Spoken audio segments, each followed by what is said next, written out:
¿Qué pasa cuando quiero trabajar algo en mí, pero me da miedo?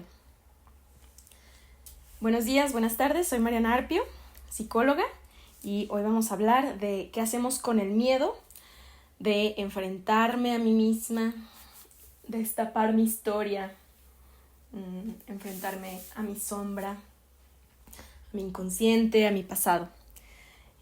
Pongo este tema sobre la mesa porque hace un ratito estaba hablando con una persona muy muy querida que justo se abrió conmigo y me contó que sabe que tiene que trabajar cosas en sí misma.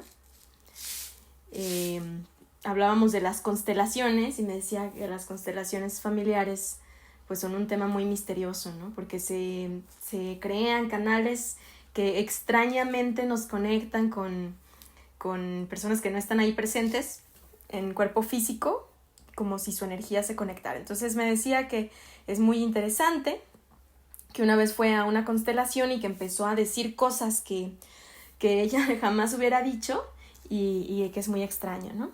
Entonces yo le pregunté si alguna vez ella había constelado alguna situación personal y me dijo que no, que nunca, y que no porque le daba miedo. Le daba miedo abrir por ahí, enfrentarse con cosas oscuras que le asustaban, difíciles de ver, de reconocer. Y entonces empezamos a platicar de esto, ¿no? O sea,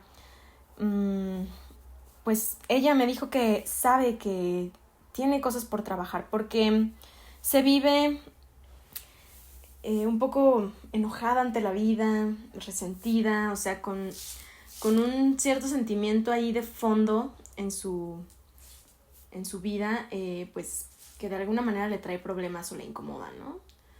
Pues lo que cada quien tiene que trabajar internamente, ¿no? O sea, trae sus temas personales y me dice que le da miedo trabajarlos y enfrentarlos y abrirlos. Y me pareció un punto importante, súper importante, reconocer ese miedo. Porque para empezar, la solución para cualquier cosa está en reconocerla, en poder ver el panorama, poder el mapa. Siempre que queremos llegar a un lugar, lo primero que hay que hacer es ver el mapa y ver en dónde está. Y después decidimos cómo nos movemos hacia allá y a qué ritmo. Entonces, pues me pareció muy admirable que esta persona pudo reconocer que no estaba constelando o haciendo otro tipo de trabajo personal por ese miedo. Y creo que es un miedo muy válido, muy muy válido, porque dentro de nosotros puede haber espacios totalmente desconocidos. Y uso la referencia a oscuridad, a la palabra oscuridad, porque cuando pues un cuarto está oscuro no vemos qué hay y es desconocido. Y pues a veces la oscuridad también nos da miedo, precisamente por ese miedo a lo desconocido. ¿Qué sucede con el miedo? ¿Qué es el miedo? El miedo es un sistema de protección natural en el ser humano que nos ha traído hasta donde estamos hoy porque nos ha protegido a lo largo de la vida y de la evolución. Si los humanos no tuviéramos miedo, iríamos a meternos en la cueva del tigre y eso no acabaría en una historia que se pueda contar. Entonces el miedo en realidad es un mecanismo de supervivencia que nos mantiene vivos y que de hecho pues es importante reconocer cuando está allí. El miedo a veces puede ser muy, muy abrumador y físicamente se refleja de diferentes formas. Es decir, puede ser que el miedo nos paraliza, como sucede frecuentemente con algunos animales, como por ejemplo los conejitos, ¿no? Si les ha tocado ver que en la carretera te encuentras un conejo o así un animal y se queda pasmado. Se queda así, inmóvil, pasmado, no se puede mover. Y eso nos sucede también a los humanos, ¿no? Muchas veces el miedo nos paraliza. Como mecanismo, un misterioso mecanismo de defensa, pues sí, tal vez en un punto el no moverte puede ser que te ayude a sobrevivir, ¿no? A lo mejor porque quien te está, ¿cómo se dice? El depredador, como no te mueves, te quedas inmóvil, tal vez es porque el depredador no te detecta, ¿no? quién sabe, pero pues a veces nos pasa eso, que nos paralizamos. A veces pasa que nos empieza a latir el corazón muy fuerte, muy, muy fuerte, y nos empieza a correr la sangre y nos sudan las manos. ¿Por qué sucede esto? Porque es el cuerpo preparándose para correr y para huir. Entonces el corazón empieza a bombear, la sangre se empieza a ir a las extremidades para poder correr, para poderse defender, y entonces empiezan a sudar las manos y los pies. Sensaciones en el estómago, incluso algunos pueden sentir ganas de vomitar, sensaciones extrañas en la cabeza. Y bueno, esos son más o menos 2 estilos de reaccionar al miedo. Es decir, uno que nos lleva a la inmovilidad y a quedarnos donde estamos, y otro que nos lleva a salir corriendo de ahí inmediatamente. ¿Qué sucede cuando ese miedo es algo que hay dentro de mí? Pues es un tema, ¿no? Porque ese miedo, esas reacciones están diseñadas como si fuéramos, pues, cavernícolas que se enfrentan con leones, ¿no? Entonces, o te paralizas y te escondes, o sales corriendo y huyes cuando hay un león. Pero ¿qué pasa cuando no hay ningún león, sino que solamente estoy yo? ¿Y qué pasa cuando ese miedo es algo que hay adentro? ¿Para dónde corro? Y pues eso sucede, que somos seres de la naturaleza. Somos seres de la naturaleza que seguimos reaccionando como animales. No animal con, como a veces se escucha, lo decimos con un sentido negativo, y pues eso no me gusta, porque los animales son bellas criaturas y bellas creaciones. Y bueno, nosotros somos animales y reaccionamos como tal. Algo que nos hace el miedo también, pues es esta paralización. Pues yo no quiero entrar ahí, yo no quiero meterme allí. Y es ese mecanismo de defensa, porque pues tal vez en la historia de la evolución pues nos encontrábamos con espacios, pues sí, barrancas o cuevas o pues lugares donde realmente nuestra vida corría peligro. ¿Qué pasa cuando esos lugares, esas cuevas oscuras, esas amenazas están dentro de mí misma? Entonces, pues aquí se abren varios cuestionamientos. Uno de ellos es, pues, ¿qué onda con la relación conmigo misma? ¿Qué pasa conmigo que me percibo a mí como una amenaza? ¿Cómo está mi identidad? ¿Cómo está construida mi identidad, mi autoconcepto, mi autoestima, que me percibo a mí misma como una amenaza?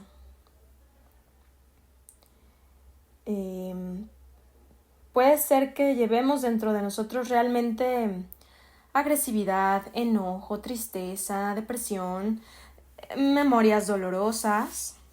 Pues sí cargamos con eso. Los humanos en general cargamos con un inconsciente. Eso es el inconsciente. Y desde la teoría, pues, del psicoanálisis se habla mucho de esto. Se habla de que precisamente el inconsciente es un espacio, pues, oscuro, desconocido, en donde están reprimidas las experiencias que precisamente son tan difíciles y dolorosas, traumáticas, que no estamos preparados para nosotros recordar, porque sería muy difícil hacerlo, y entonces la psique humana lo que hace es reprimirlo, enterrarlo y olvidarlo. ¿Cuál es precisamente la propuesta del psicoanálisis para sanar? Es develar el inconsciente. Es pasar de lo inconsciente a lo consciente y empezar a escarbar en esas cuevas internas desconocidas que nos asustan al grado de que las enterramos de por vida y se nos olvidan. Por ejemplo, si tienes como lagunas mentales en tus recuerdos, significa que viviste algo que no quieres recordar, que no estás preparado o preparada para recordar. Hay algunas personas que comentan que no se acuerdan de su infancia o de su adolescencia o lapsos de su infancia que están así totalmente bloqueados, que es que de veras no sé qué pasó. Y eso es pues el mismo mecanismo de defensa de la psique humana que nos protege para nosotros poder estar tranquilos sin estar viviendo el trauma constantemente y recordando el trauma constantemente. La psique humana es impresionantemente inteligente, o más bien sabia. Tenemos una sabiduría interna que es de otro nivel, impresionante. Y entonces se van develando y recordando las cosas solamente cuando nuestra estructura psíquica está preparada para enfrentarse a eso. ¿Sí? A veces de pronto recordamos algo o de pronto sentimos ganas pues de trabajar un tema, de pronto no sé si les ha pasado que te estás durmiendo o estás en el tráfico o estás haciendo ejercicio y de pronto te acuerdas de algo súper aleatorio que sucedió hace muchísimos años y que nada que ver, o sea, te acuerdas de un compañero de la escuela al que nunca le hablabas o de unas vacaciones a las que fuiste cuando tenías 6 años y es este mismo inconsciente pues de pronto como que rescatando archivos y arrojándolos a la conciencia aleatoriamente, porque eso sí es bien curioso que no hay una lógica, no hay un orden lógico en el mundo inconsciente, o sea, todo está, haz de cuenta que fueran una revoltura de carpetas tiradas y revueltas, como si todos los archivos así que tienes en el archivero estuvieran regados y tirados por aquí y por allá. Entonces, aparentemente es un relajo, sin embargo, hay una sabiduría interna y superior que administra eso, ¿no? Entonces, bueno, así funciona el inconsciente y así funciona el miedo. Por un lado está uno, por otro lado está el otro. El miedo también me gustaría hacer una puntualización que pues sí es un mecanismo de defensa y todo, pero muchas veces pues el miedo es irracional. Precisamente esto, cuando yo reacciono como si tuviera un león enfrente, pero en realidad lo que tengo es un examen. O en realidad lo que tengo enfrente es la persona que me gusta, por ejemplo. Entonces, eso es un miedo irracional porque el examen no me va a devorar y si yo repruebo el examen no me voy a morir, ni se va a morir todo mi clan. Pues sí, reprobaré y habrá una consecuencia, pero no es de vida o muerte. Y lo que sucede con el miedo irracional es que reaccionamos como si una situación fuera de vida o muerte. Y en la actualidad, afortunadamente, no es así.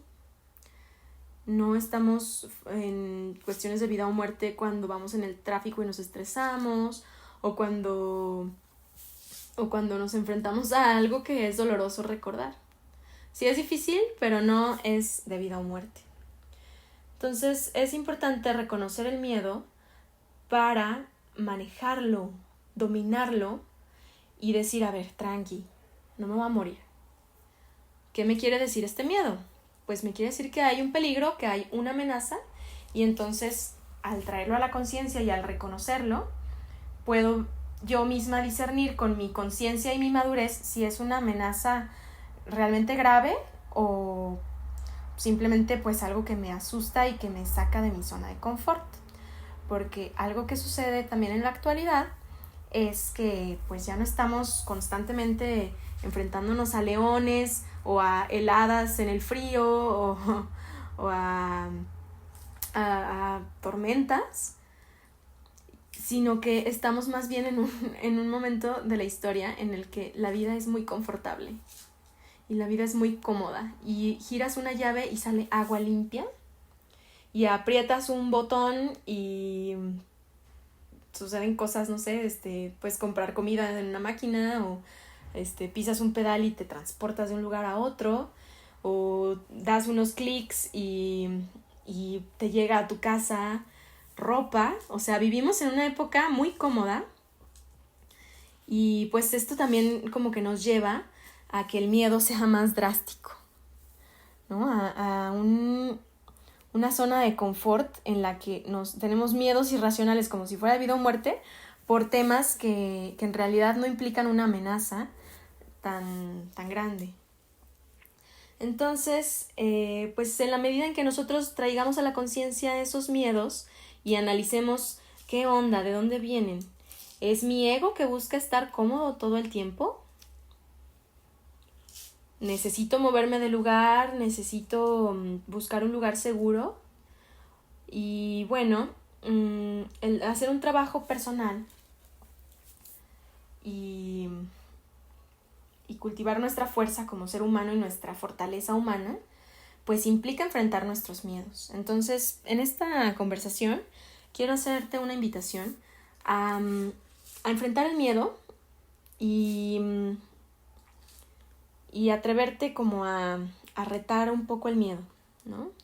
Como a acucarlo un poquito, a aprender a crear esa tolerancia a la frustración para poder estar en ese límite del miedo, como cuando las personas que les gustan como las experiencias extremas, ¿no? Que les gusta estar así como al borde de un precipicio o en una montaña rusa, es como crear un poco más de tolerancia para poder estar así en situaciones que nos asustan. ¿Y por qué es bueno esto? Pues porque me genera fortaleza y me da libertad, porque cuando actuamos víctimas del miedo y movidos por miedo, no somos realmente libres, sino que estamos actuando por una programación que viene de hace millones de años y que ya ni siquiera coincide mucho con nuestra realidad urbana. Entonces, pues es una invitación también un poco a aprender a ampliar nuestra zona de confort, porque mientras más amplia sea mi zona de confort, pues más libertad tengo yo de moverme de un lugar a otro, ¿no? Entonces, pues bueno, esa reflexión la dejo pues sobre la mesa, que reflexionemos de dónde viene nuestro miedo y qué tan proporcionado es. Y por otra parte, yo me he dado cuenta platicando con las personas que el miedo a veces es una emoción tan abrumadora que es incluso más grande que aquello a lo que le tenemos miedo, ¿sí? Por ejemplo, pues nos da miedo el dolor, ¿no? Y enfrentar las experiencias dolorosas. Y muchas veces el miedo tiene un mayor tamaño al mismo dolor. O sea, a mí me ha pasado que me da miedo algo, no sé qué, y lo hago y digo, ¡ay, qué chafa! ¿Era eso? Ni siquiera era para tanto. Ese es el miedo irracional, que tenemos miedo a algo que ni siquiera era para tanto. Y es porque nos quedamos en el miedo y si no nos permitimos atravesar ese umbral, pues puede ser que nos estemos perdiendo de buenas experiencias que a lo mejor están, digamos, al otro lado del río. Entonces, por usar esa analogía, muchas veces mi miedo a cruzar el río es más grande que el mismo río. Uh-huh. Y bueno, con todo esto, me gustaría también comentar que también es bueno tener un equilibrio de tener paciencia con nuestro propio proceso. Y una cosa es tener paciencia con mi proceso y otra cosa es evitar mi proceso. ¿De acuerdo? Tener paciencia es ir paso a paso y el primer paso es, ok, tengo miedo. Tengo miedo de adentrarme en mí, tengo miedo de trabajar este tema, tengo miedo de recordar esto. Y el reconocer ese miedo es un paso muy importante, muy, muy importante, y el cual debe ser llevado con paciencia. Con paciencia y con valentía. Por el contrario, si en vez de paciencia nos paralizamos y decimos, no, como me da miedo no me voy a mover de aquí, pues es ahí cuando nos quedamos estancados en la vida, cuando me pasa lo mismo una y otra vez, cuando nada más no supero un tema, cuando me siento así, todos los días me siento enojada, todos los días me siento triste, todos los días me siento harta, pues porque estoy estancada. Uh-huh. Las emociones son muy interesantes porque siempre hay una emoción encima de otra, encima de otra, encima de otra. Las emociones son como capas realmente. Entonces muchas veces está afuera el miedo y debajo del miedo resulta que había una tristeza y debajo de la tristeza resulta que había un enojo y debajo del enojo resulta que hay una necesidad que no cubrieron o que yo no cubrí y debajo de esa necesidad resulta que debajo de todo está la necesidad de amor. Entonces, en la medida en que nosotros seamos valientes para ir escarbando en esas capas, vamos encontrándonos con los diferentes niveles y podemos quedarnos atorados en un nivel. Por ejemplo, ¿no? Con esta persona lo que me contaba, pues está en el nivel del miedo, de que le da miedo adentrarse. Y está bien atravesar ese nivel. O sea, ese nivel se atraviesa con tiempo y trayéndolo a la conciencia, utilizando este mismo principio del psicoanálisis de traer a lo consciente, a lo inconsciente. Pues antes no me daba miedo de que me daba miedo y ahora reconozco eso y entonces así es como lo voy trabajando. Entonces, ok, reconozco que tengo miedo, me doy cuenta de cómo se siente en mi cuerpo, lo observo, lo analizo, le voy perdiendo el miedo al miedo, porque en la medida que nosotros vayamos conociendo, se nos va quitando el miedo, ¿no? No sé si les ha pasado que llegan a un lugar nuevo y pues como que te da miedo, o llegas a un lugar de noche y te da miedo y al día siguiente se hace de día, lo ves con luz y dices, pues no estaba tan tenebroso como me imaginaba. Entonces hay que ir reconociendo ese miedo, acercándose, aproximándose, con paciencia, con calma, a tu ritmo cada quien. No hay prisa. Ya que pasas el miedo, pues te das cuenta de que abajo hay tal vez enojo, tal vez dolor, y que es aquello que te daba miedo. Y de la misma manera, hay que hacerlo consciente, hay que reconocerlo, observarlo y estar ahí, ¿no? Estar ahí. Estar ahí con presencia, con observación, con aceptación, sin forzarnos. Y en la medida en la que vamos escarbando en esas capas, vamos llegando a un lugar hermosísimo, hasta adentro, hasta abajo. Y ese lugar hermosísimo, pues es nuestro corazón. Y yo me he dado cuenta de que el origen de casi todos los problemas humanos es la necesidad de amor. Y muchos estamos lastimados, heridos y hemos vivido dolor por falta de amor, porque no nos sentimos amados o amadas. Y es hermoso llegar a ese punto de darnos cuenta de cómo el miedo, luego el enojo, luego la tristeza, luego el dolor, están originados por una necesidad de amor muy bonita y muy humana. Y es precioso llegar a ese punto porque la cura, pues es el amor, precisamente. Es como si te das cuenta que tienes hambre y la cura es comer, pues acá te das cuenta de que te hacía falta amor, tenías hambre de amor y la cura es ese mismo amor. Cuando somos pequeños, pues necesitamos que el amor venga de afuera, que nuestros papás nos amen, nos apapachen, nos eduquen, nos den atención, nos den cariño. Y entonces estamos en una constante necesidad de recibir atención. Cuando somos adultos, pues también es muy bonito que otras personas pues sí te apapachen y todo esto. Sin embargo, somos seres autosuficientes.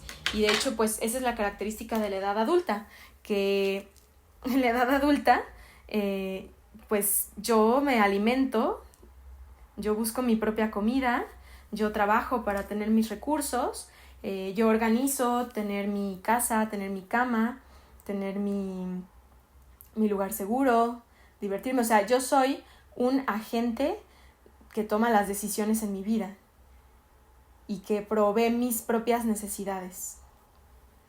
A diferencia de los niños no pueden satisfacer sus propias necesidades y por eso necesitan a sus papás.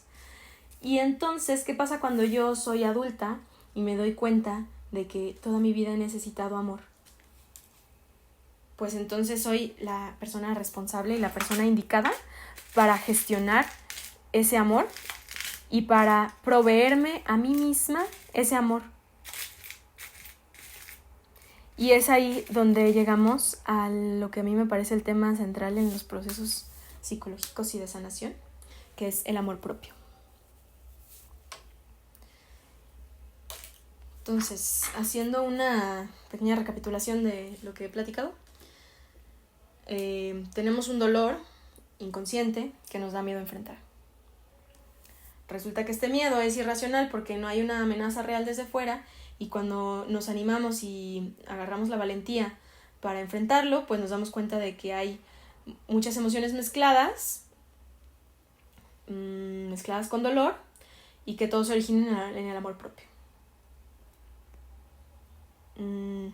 Entonces, todo esto nos lleva pues al resumen de animarnos a enfrentar el miedo que me causa darme cuenta de que necesito amarme. Y viéndolo de esta manera, pues amarme no es tan tétrico. Amarme suena muy bonito, de hecho. No tendría por qué tenerle miedo a amarme. A veces no sabemos cómo hacerlo, ciertamente. Sí se requiere pues un aprendizaje nuevo, porque justo no nos enseñan a amar, ¿no? Nos enseñan a amar a todo mundo, pero pocas veces me enseñan a amarme a mí. Me enseñan a que tener a todo mundo contento y todo hacia afuera, pero pues pocas veces se habla de la importancia de cuidarme a mí, de darme mi amor hacia mí misma, y ese amor justamente es atención. El amor muchas veces se manifiesta como atención, como los niños que quieren que les pongas atención, o como una pareja que pues quiere llamar tu atención. Y entonces el amor, la forma de empezar a darnos amor propio es darnos atención. Y darnos atención es reconocer mi miedo, reconocer mi enojo, reconocer mi dolor, y estar ahí poniéndole atención a eso que siento. Y es como un círculo todo esto, ¿no? Cómo se relaciona pues ese miedo a mí misma, que se cura con atención, que se cura con amor, y que al darle atención y reconocimiento a ese miedo, estoy cultivando el amor propio, que está en el fondo de todo, en el meollo del asunto. Una invitación también a llevar mi proceso con paciencia, pero sí llevarlo. No ignorarlo, no bloquearlo, no seguirle echando más tierra ahí a lo enterrado del inconsciente, sino llevarlo con paciencia y con calma, a mi ritmo, reconociendo. ¿Sí? Bueno, pues muchísimas gracias por escuchar esto, espero que te funcione.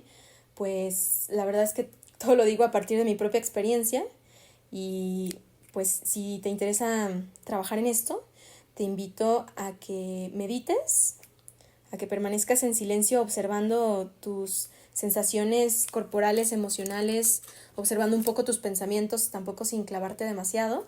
Y también te invito a que vayas a terapia para que alguien externo te pueda reflejar lo que te está sucediendo, porque a veces nos enredamos en nuestro propio drama, y cuando una persona exterior nos refleja y nos dice, oye, pero ¿ya te diste cuenta de este otro ángulo?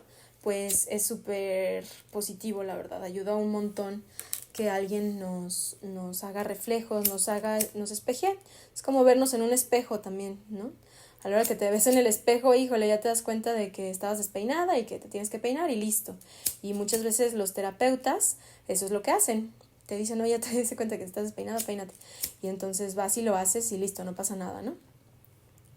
Entonces, pues espero que esto nos ayude también a ir caminando poco a poco hacia ese amor propio, que es la solución a muchísimas de las cosas que nos suceden dentro.